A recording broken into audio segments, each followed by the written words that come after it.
দুনিয়ার ঘূর্ণন থেমে যাবে কি না? থেমে যাবে? এই দুনিয়া ঘুরবে না ঘুরবে না? রাত দিন আসবে না আসবে না? আমাদের পরিবার থাকবে না থাকবে না? মাঝখান থেকে আমরা আমাদের সময়টা এবং সুযোগটা নষ্ট করলাম। অতএব এত চিন্তা বাদ দেন। চাকরির কি হবে, ব্যবসার কি হবে, আমার মা বোনের কি হবে, আমার পরিবারের কি হবে, আমার এইটার কি সেইটার কি, সব চিন্তা বাদ দেন আপনি। এখন আগে চিন্তা করেন যে আমরা দুনিয়াতে কিভাবে আল্লাহর দিন পালন করব, কিভাবে পরকালে নাজাত পাবো। আগে নিজের চিন্তা করেন। আমরা তো মানুষের চিন্তা করে করে লাইফ নষ্ট করে ফেলে দিলাম। এখন আপনারা শিক্ষা নিচ্ছেন না দিনের। কেন শিক্ষা নিচ্ছেন না? কারণ আপনারা চিন্তা করেন যে একটা সার্টিফিকেট দরকার, চাকরি পাইতে হবে।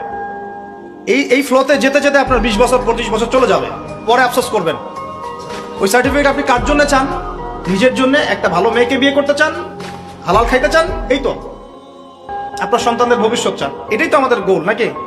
আল্লাহ পাক এগুলো করতে নিষেধ করেন নাই, কিন্তু দিনের শিক্ষা এবং আমল বাদ দিয়ে নয়। আমরা এখন এই দুনিয়ার পিছনে ছুটতে ছুটতে আল্লাহকে ভুলে যাই, রাসূলকে ভুলে যাই, নামাজকে ভুলে যাই, কোরআনকে ভুলে যাই। এটাই সবচেয়ে সমস্যা আমাদের, এইটাই সবচেয়ে বড় সমস্যা। যে যুব সমাজ সালাত আদায় করছে না, এরা আল্লাহর জন্য জিহাদ করবে? কশ্চিন কালেও না।